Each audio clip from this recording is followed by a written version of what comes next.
Um, okay, so we'll get started. So this is the top 10 tips for online program success. Thank you so much for joining us.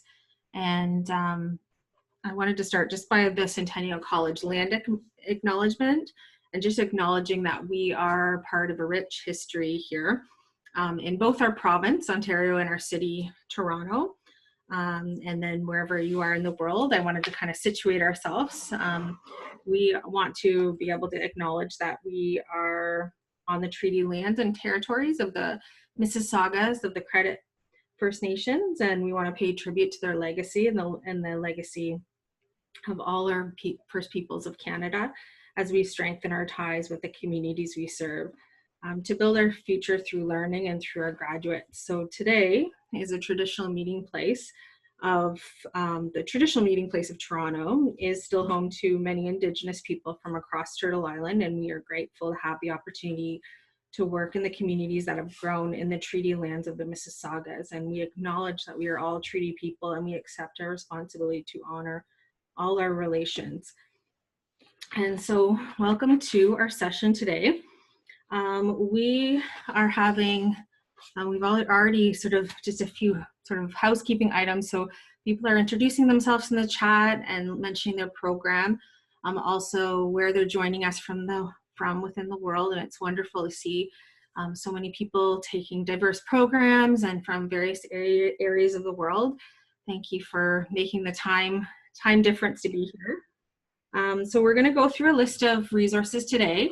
We're sharing from a resource called My College Success Story, and it's been adapted to Centennial College so to share with you our top 10 tips for online program success, specifically to the online and virtual world that we're in. Given that it is a challenging time with the global pandemic. So we're hoping that everyone is doing well, managing well, and we're just happy that you've decided to join and learn through Centennial College. And we want to provide you with some information because we're not all physically on campus, and yeah, there's a lot available to you. So we want to be able to share that there with you.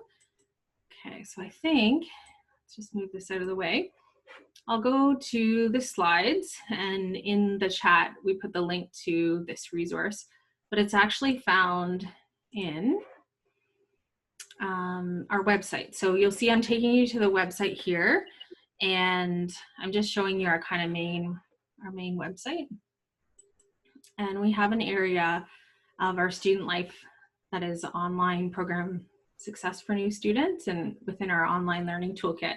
So that's where the link to the handout is, as well as our important dates. And this will be updated with the recording of today's session.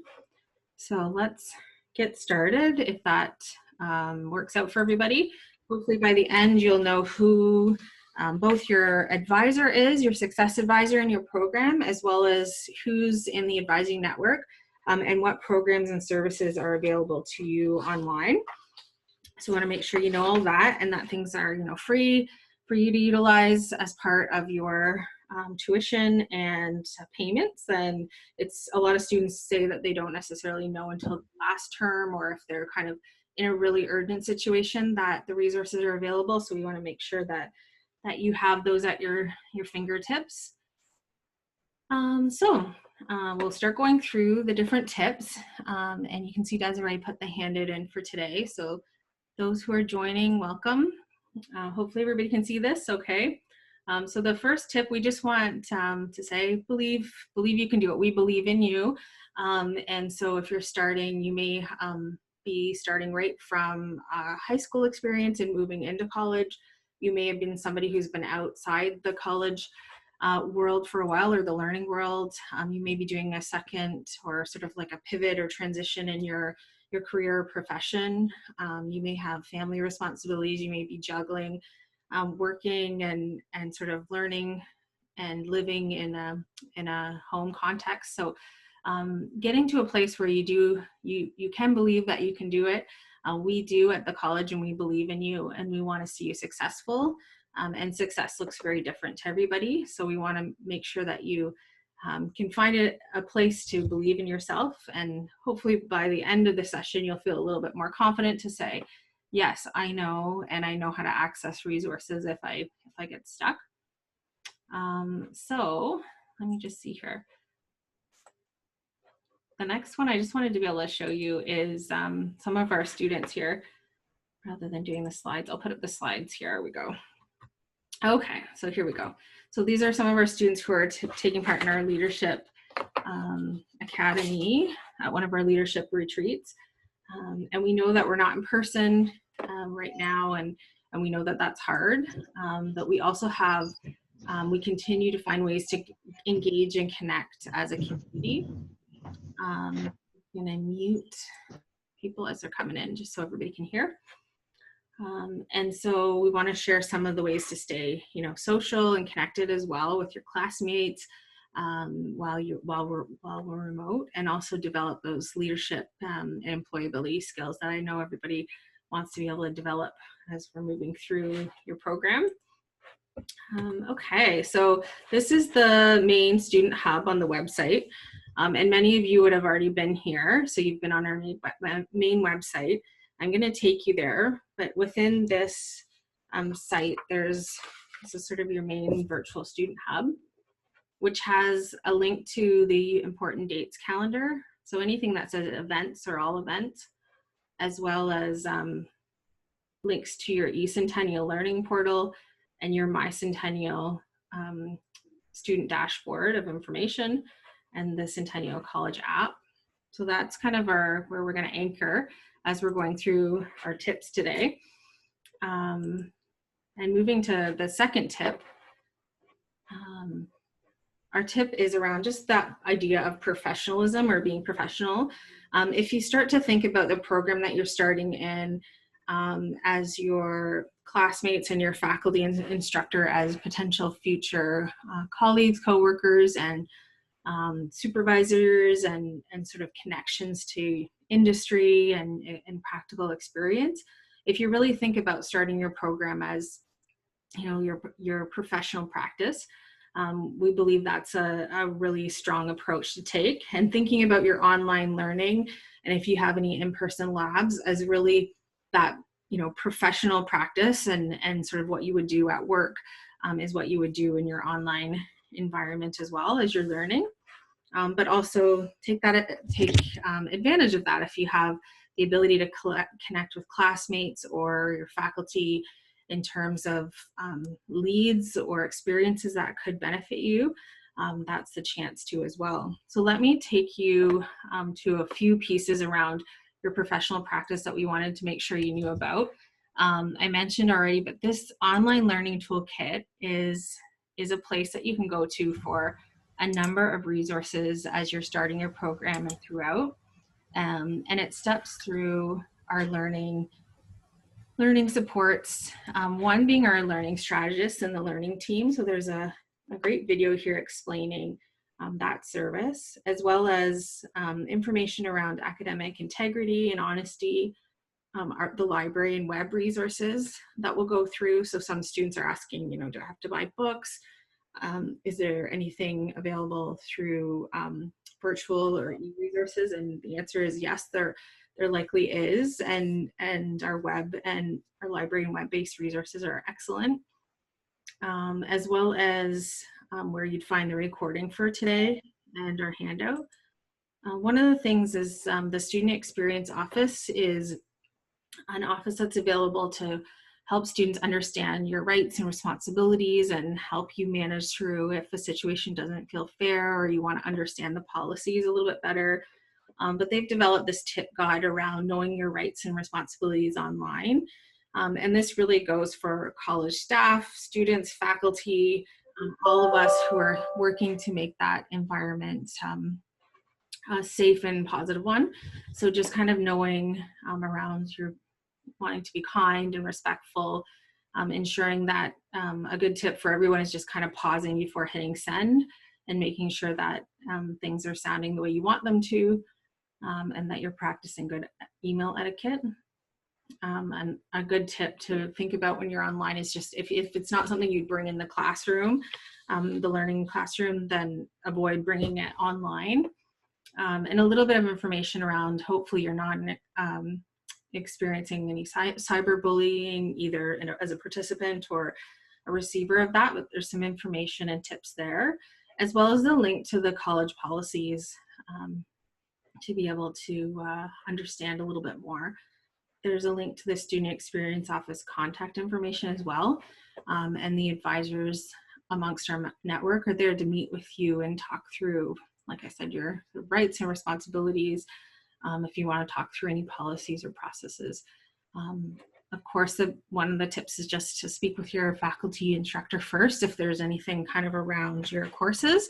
But if there's something that you want to be able to talk to the Student Experience Office about, they're there.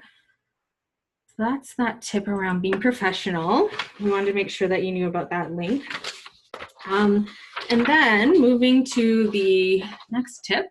So tip number 3 is just around thinking about realistic academic and personal goals and sort of how you're going to juggle that when you're learning and likely, like I mentioned, working from home, potentially family responsibilities, potentially just thinking about if you have that designated spot for learning in your house, even if it's just a place that you can carve out with ideally headphones.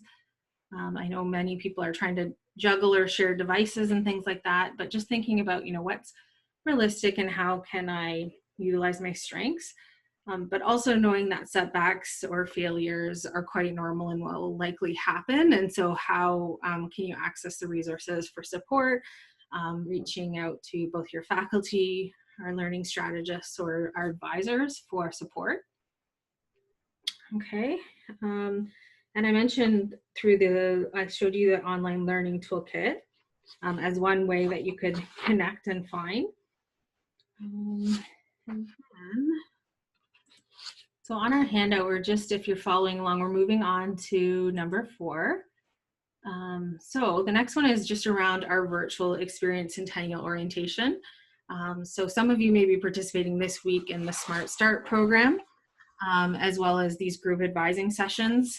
You're already on track there. But we also wanted to show you, if you haven't done so yet, how you find out about when your program information session will happen in January with your sort of more school and program specific information where you'll get to meet your faculty. And then also about our Experience Centennial app, if you haven't yet downloaded that. So let me just take you there right now on the website. So I think Mary's just put it in the chat here. And it is on our main website too. So we've got a virtual open house. Scroll through, there we are.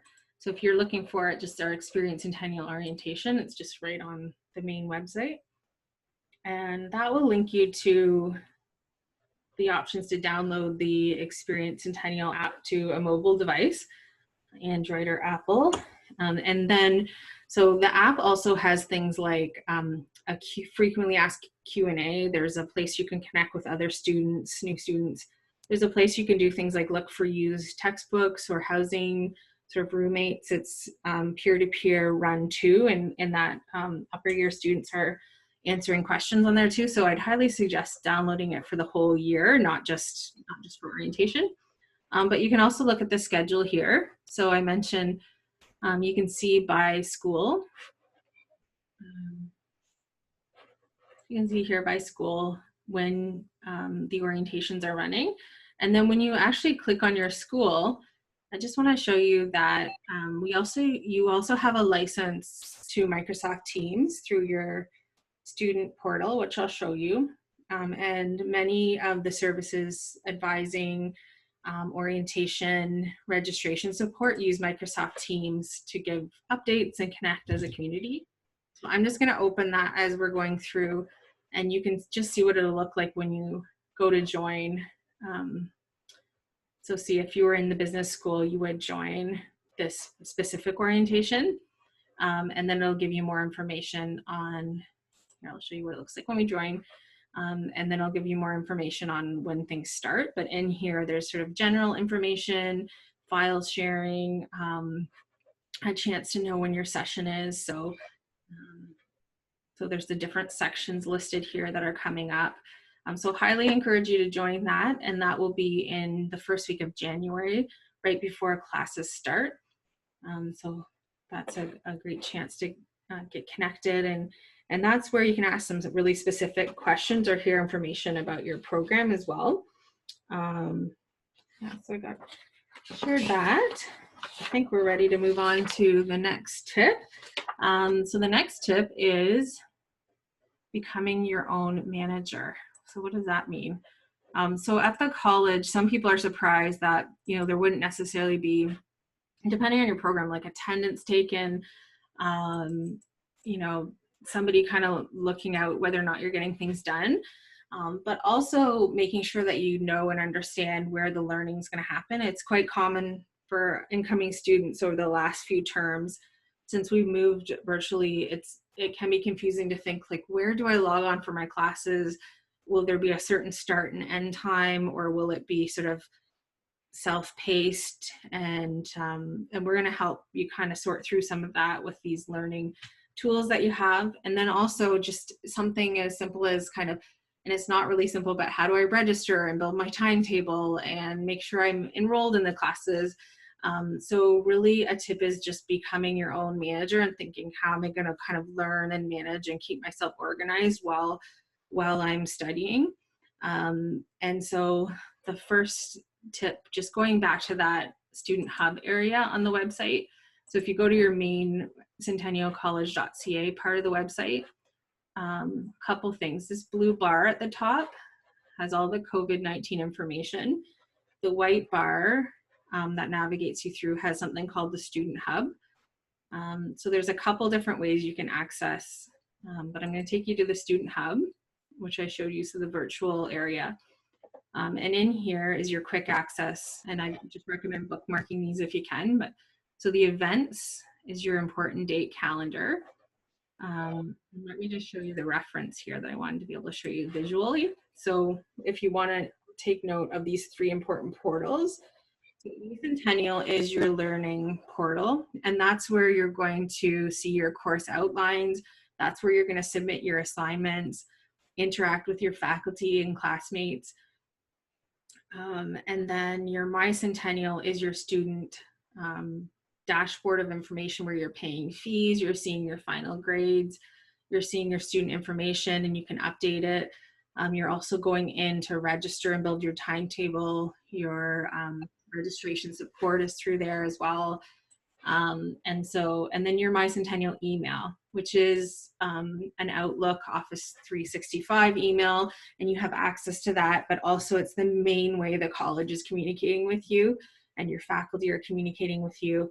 So sometimes students forward that to a personal email, which is fine as long as you're checking it regularly.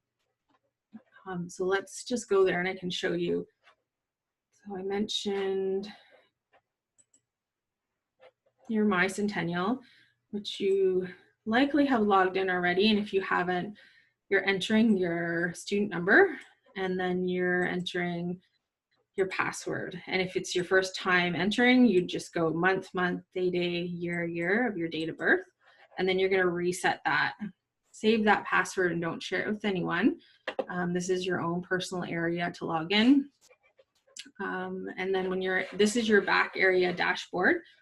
You can see mine here. I'm not a student, so I don't have a student tab here, but you should have a student tab here that you would tab down to all of your information, and very similar to this. So see how I have access to eCentennial, my Office 360 email, and several other things like links to all of our services, important announcements and things like that, registration information, your timetable information is all here. Okay, so I just want to be able to show you that. And then your My Centennial email address is, this might not work because it's been giving me trouble. So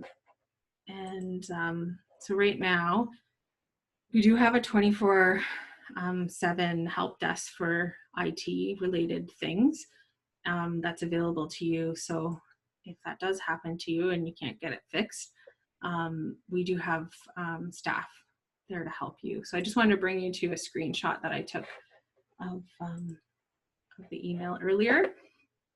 So here you can see that my email's here, so it'll be coming in, but you also have all these applications that are available to use as a student, and some students don't know about it. So you have the OneDrive where you can save and upload all your documents, and then things like Word and Excel and PowerPoint. And I wanted to show you where MS Teams are, Microsoft Teams. So we use that, like I said, for a lot of different ways to connect with advising, to get updates on your registration requests, to attend orientation, and many faculty are starting to use it as well for group work. So I just wanted to let you know that that's where you find that in this little drop down. And that's, as a student, you have access to all of those. Okay, so hopefully as you're going through this, just to kind of pause, I know the team's answering questions in the chat. So if you're kind of thinking about, you know, what was my one big question, or what's my one big question, hopefully we're getting to that and we're getting some answers and things are seeming a little bit more clear. But if not, you can feel free to keep asking it in the chat.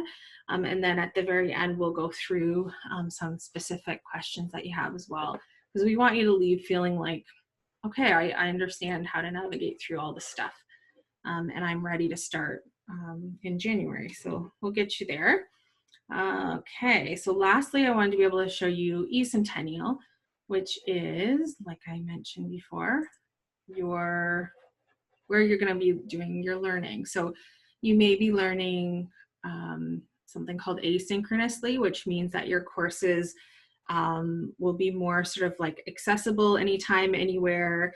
Your faculty will have specific instructions about the learning and sort of engage with you, and may have some times that they're meeting with you one-on-one or with the class, but also you're sort of pacing your learning, and there'll be specific requirements, say at the end of each week or at certain touch points.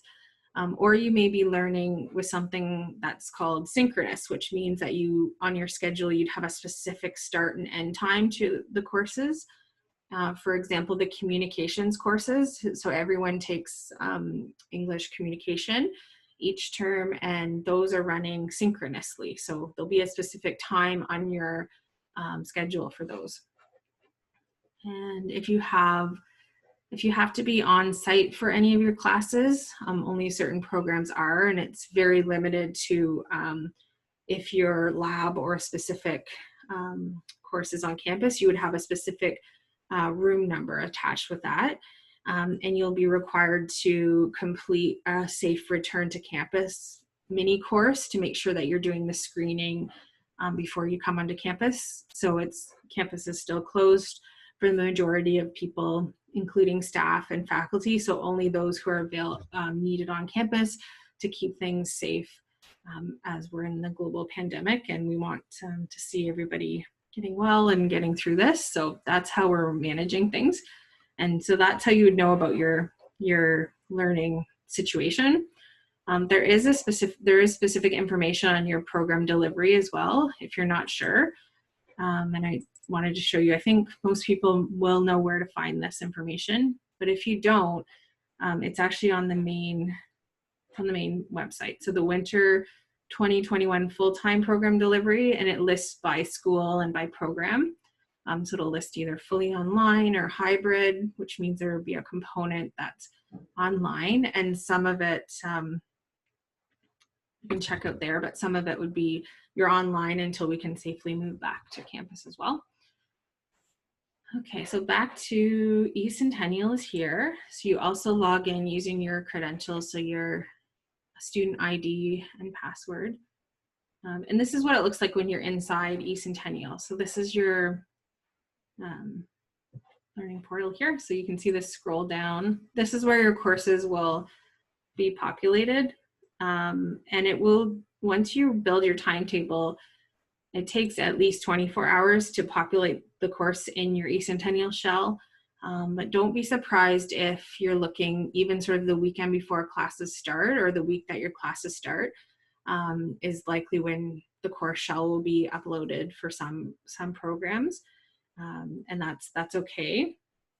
When you're in, let me just show you. I also have a screenshot of what it looks like on the student side of things, because I want you to be able to see what it looks like, because I have the staff login right now. But you can see here.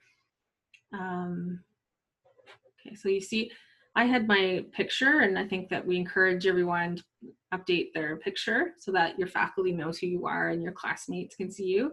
And this is just a templated Tweety Bird person, but I had my name there, Paula. And this is what your course would look like. So overview of Centennial. So imagine that's the course name, like Accounting 101. You'd have your content, your grades, where you'd submit assessments. And there'll be some type of welcome message from your faculty here. And it's going to let you know what the first thing you need to do, and where you need to kind of join or be. Different faculty have the autonomy to engage you in learning in various ways. And so they will, they could potentially use Zoom, or they might use Teams, or they might use Adobe Connect. So they'll explain that in their welcome message and sort of how to connect with them and be available. But this is how it looks like. There's also the help for eCentennial listed on each of your pages. So there is access, because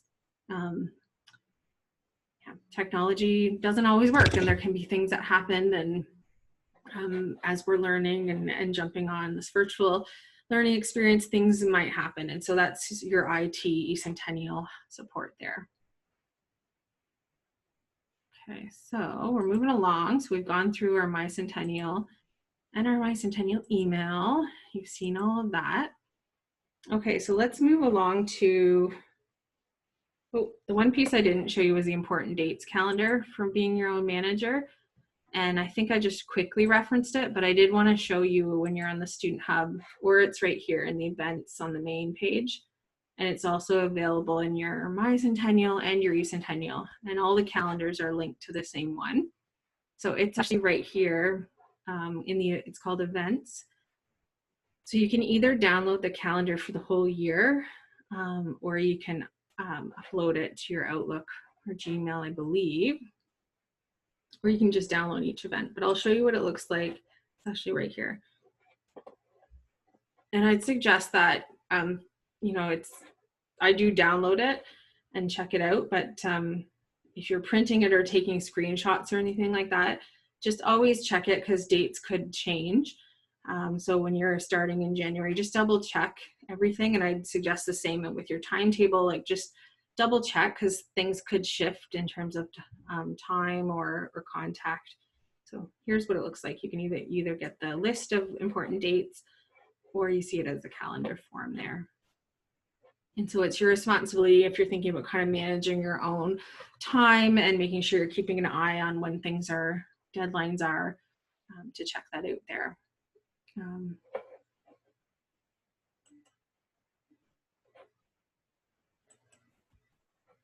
Okay, so moving along to the tip number 6 is around establishing a school routine. Especially if you're going to be mostly virtual or remote, this can be something that you're going to want to think about. So 168 hours are in each week, but seems like a lot, and but you'll want to budget those wisely. Most students are juggling other things, and that's quite normal. But thinking about, okay, if I have to factor in sleep, potentially work, potentially family responsibilities, hopefully some social time, and then how am I going to build in the time for learning and studying? Our last survey with students shared that it is a lot more challenging to try to manage the time of online learning, and also making sure to keep up with assignments and sort of pace yourself, because really we're not in the physical space of the classroom. So that'll be important to kind of think through, and let me take you to a few resources that may help you get there, or if you're kind of feeling a little bit shaky or uncertain about learning and how to learn and getting back into things, or if your past learning experience was in a physical classroom and you're kind of thinking, how am I gonna manage this online world of learning? I will start with our libraries and learning centers. available to you. So let me just take you, I actually think here, let's just see, got that bookmarked because I go there quite a bit. So I'd suggest bookmarking it if you can. So I mentioned a little earlier that there's a number of e-resources and journals. So you may be thinking, do I need to purchase my books right now? And our recommendation is just hold off until you have your program information session in January, or if you hear and receive notification from your school or program through email before then, because there might be some things that you can access through e-resources and you might not have to purchase them. So you'll see, you can link to all the e-resources. There's a chat as well, so like the library staff will help if you need help looking for something. But in terms of managing your time and sort of thinking about how you're going to establish that school routine, our Learning Center is there for support. You can either book with an online tutor or one of our learning strategists around strategies around online learning. There's one specifically for math, and there's specific English tutoring as well. So there's a place here that you can request a tutor, as well as you can book with one of our learning strategists. And this is all virtual, and they can connect with you. Okay, and there's also some like read along, self-paced guides and strategies there that I'd encourage you to start reading through some of those as you're thinking about starting. So that's all there for you. And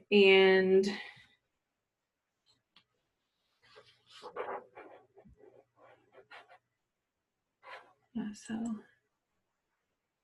there's a little bit too around all the virtual supports that are available while the physical libraries are closed.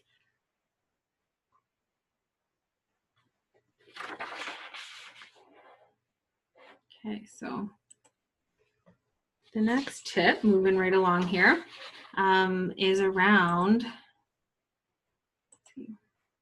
getting to know your advising team and your resources and your faculty. And so if you're following along the handout, this is the second page of the handout. And so we want to share with you a little bit. We've touched upon some of these already, the library and the tutors and the strategists. The one piece I wanted to mention is that if you are studying in Toronto or in Ontario, and we do have a device loan program in terms of being able to have a device to learn, as well as I mentioned the online learning toolkit earlier. Okay. And then also we have our career and cooperative education services are available right from the beginning all the way through, and even as an alumni. And you can have access to support around sort of skill building, career coaching, resume writing, cover letter, opportunities for jobs, both volunteer, and then as you're a student, paid, and then also when you're finished your credential. And specifically, I wanted to show you the Higher Centennial resource that's available. And that, here, I'll just go back here and then pull this up for you so that you can see. This is where employers can actually go on right now, and they're posting jobs either for those who are students and want to work while they're a student, and then also for when you graduate from your credential. And so even as an alumni, you can log in as well. And there's still a lot of virtual opportunities right now. And also if it is in person, the career and cooperative education staff and team is really working with employers to make sure that it's COVID safe and that all those good practices are in place. But it's just hire.centennialcollege.ca is where you go around the job piece. There's some resources there for you. We have a whole network of staff who are available to help you. So advisors, counselors, coordinators who are really there to support you in some of the specific areas. So let me move this up so you can see a little bit better. Our Center for Accessible Learning. Oops. Something there we go. Okay, so our Center for Counseling and accessible Learning Counseling Services is available to you as a student. So if you want to speak with confidentially with a personal counselor, if you're finding you're not managing well or you want to speak with somebody, that's all available to you virtually. And I have a piece around financial aid there as well I want to show you too next. So here's the website. If you're also somebody who had an individual education plan or IEP in high school and want to be able to continue that and have an accommodated learning plan in college, there's opportunities to speak with the team and sort of figure out a plan for accommodated learning. If you're somebody with a disability, even a temporary disability, the staff and team is available to kind of support your learning. So I just wanted to show you the website and how to make sure that you know where to book. So you can book a virtual appointment here at any point in time. And it runs through a few options as well as some of the 24-hour options. There's a Good to Talk helpline, Telehealth Ontario. There's an international student helpline and a domestic student health helpline that's available to you. And then in terms of our accessible learning counseling services team, there's a way you can book online or you can call or you can email. And the goal is to get back within 2 business days to kind of have the initial conversation and then set up a plan from there. So I think that's a great service for students, and getting to know that team is very helpful in terms of your success. The next tip is just around knowing your success advisor. So in your school, if you haven't met your success advisor or success advisor team, you have an advisor in your school that works directly with you and your cohort of students around your program specific needs around advising. And so if you're not sure, or if you want to find out who your advisor is, I'll bring you there, and I think we'll post in the chat. Okay, so let's back up a bit. Just go to the main page so you can see. So if you just go centennialcollege.ca/advising, so that's our team of advisors here, and we work with the success advisor team. So our current students, which you are now starting, there's a link here specifically for virtual advising support during registration. If you find when you're building your timetable and you need additional advising support, you can be directed to connect, and there's step-by-step guide, which I flagged isn't coming up, but it is here. So I want to bring it up for you here. Okay, so in terms of accessing the virtual registration services on your My Centennial, so you just complete the form with your information and it gets directed to your advisor. In terms of things like adding or dropping a course if you're not able to do it on your own. Starting next week on December the 21st, the registration opens up so you can add and drop courses on your own. But this is available as well too if you need some support and assistance. So I wanted to let you know that. And there's another piece. There's a piece where on Microsoft Teams you can get the status update of your request. So you just submit one request and then you can check the status of your update. So I went through this on your email where you find where Microsoft Teams is. And then you just sign up to get your notifications, and it'll let you know where your status is in the registration queue. Okay, so that's one way during registration to connect with your advisor. If you want to know who your advisor is, they'll be reaching out from time to time this term and throughout, and they're the person that you can go to if you want support in terms of success planning, or if you need to kind of talk about taking a course over again, or if you need to kind of change the order the way that you do your courses, or if you have specific questions about some of your goals and how to meet them. And also, if you're not sure how to connect with these various services at the college, that's what your advisor's there for, to be able to help you kind of navigate through. So I'm just showing you where your success advisor by school and then by specific program cluster is here. So you can go through and hopefully you can just write down who your advisor is so that you have that on hand. And throughout the term, you can reach them by phone, email, and then there's specific instructions on booking an appointment. Like I said, during registration advising, you'd go through that virtual queue I showed you to reach your advisor. Let's see how School of Communication, Media, Arts and Design, Hospitality, Tourism, Community and Health. So you can see your advisors are listed by program. And I'm just taking a little bit extra time to show you, just so you know kind of where to find them, who they are, because they would be your point person at the college to help you navigate through. They also kind of can connect you to specific faculty or questions. They can kind of walk you through kind of approaches to things or policies, services, and they're part of our team and our network here too. Okay, so there's your advisor information. And then your faculty or coordinator really is your go-to for anything around your curricular experiences, your course content, your learning, anything around sort of industry or connections with industry. And there could be various interchangeable words for your faculty. So sometimes it's instructor, professor, faculty, teacher.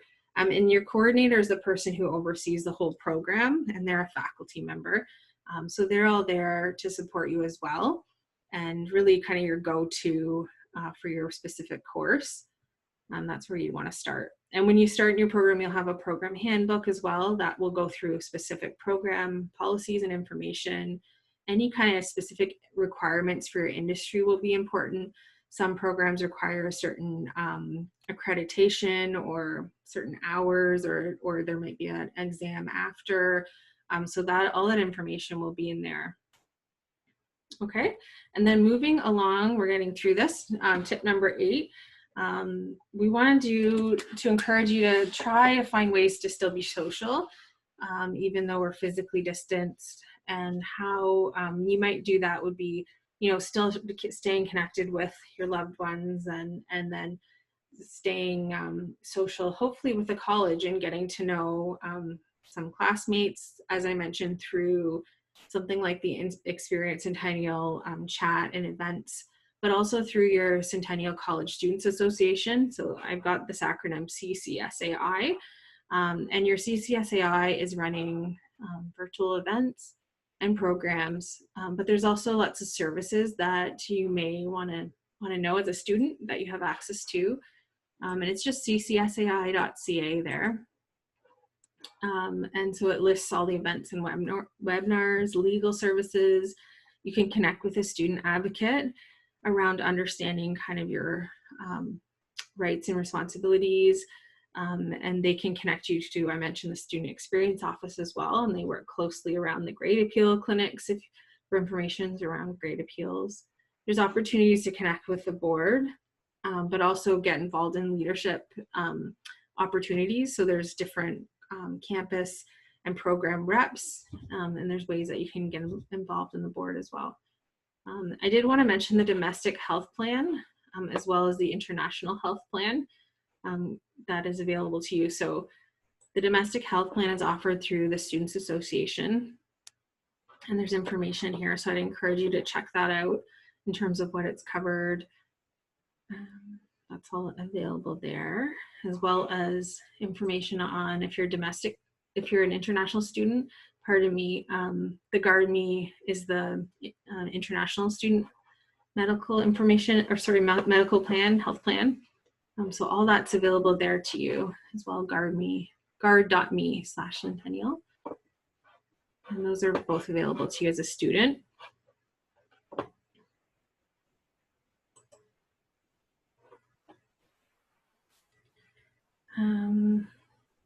And I guess the one other piece around connecting is that through our Experience Centennial app, we have a team of peer mentors who are looking forward to connecting with new students as well.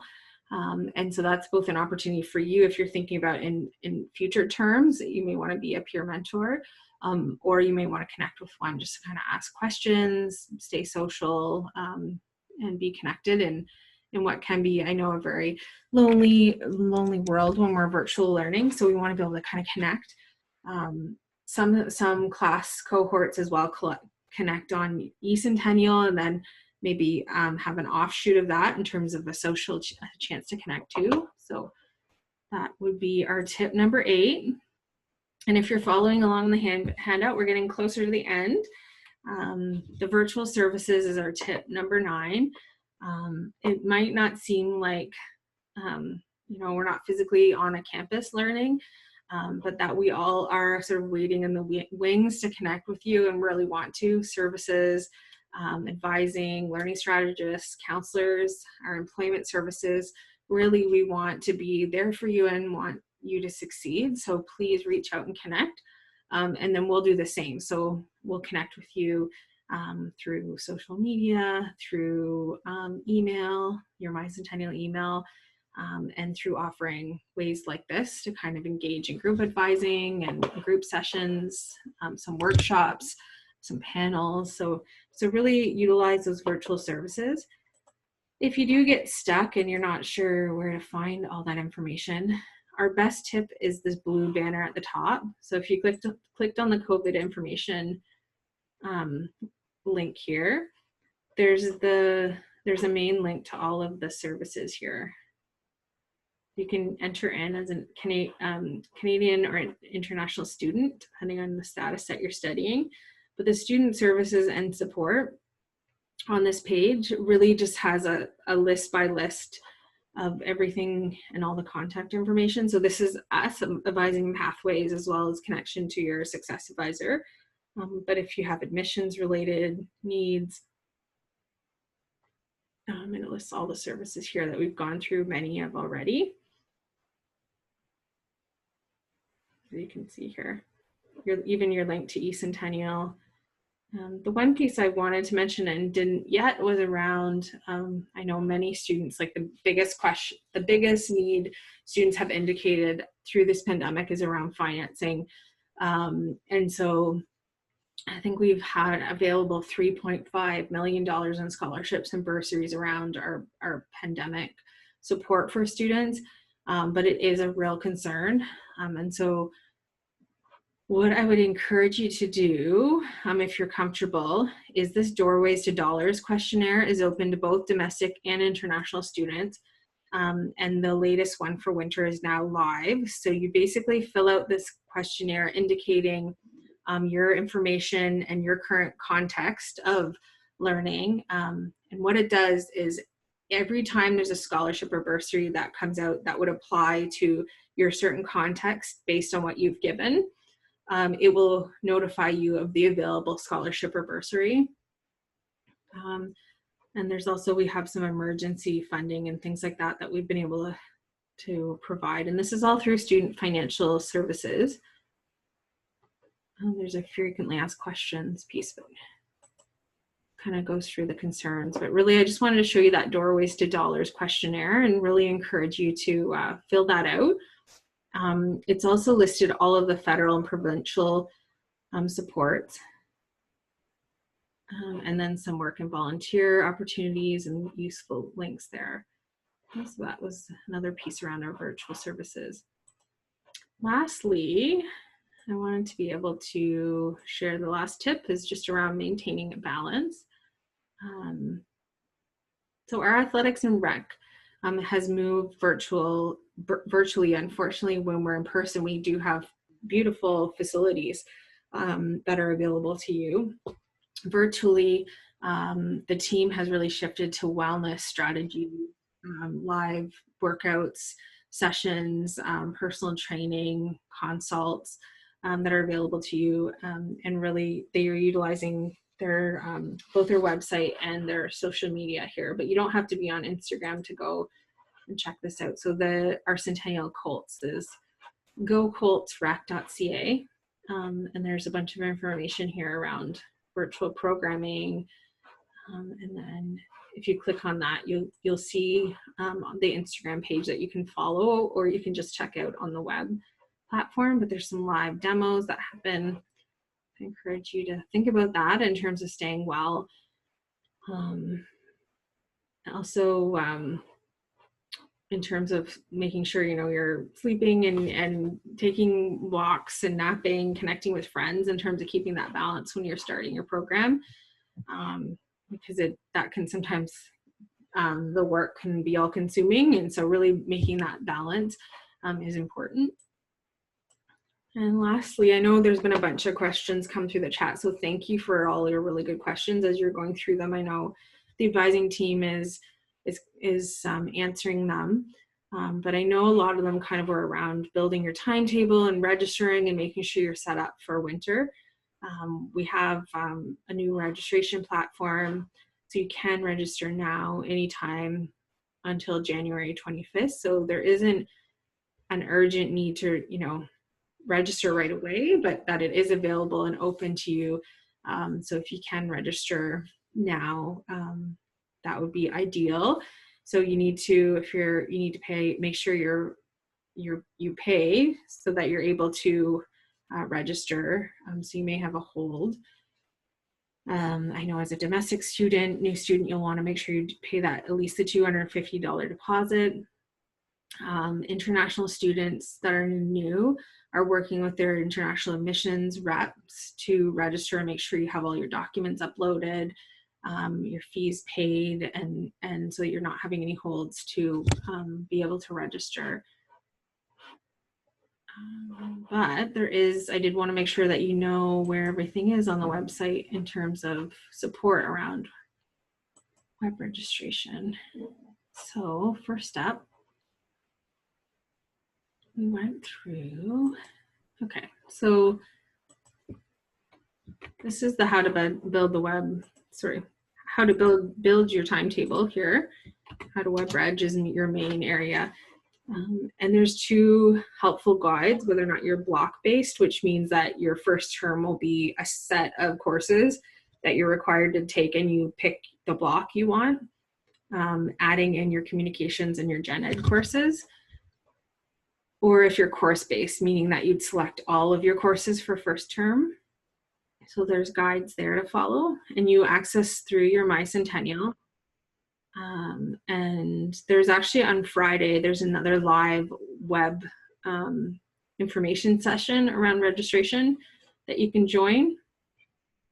And I know we're almost at time as we're going through, so if people do have to log off, I just want to thank you for joining us today. But if you do want to be able to stick around for questions, we're happy to stick around a little bit longer, and then we'll also add in the contact information. So maybe I will just going to pause here for a second.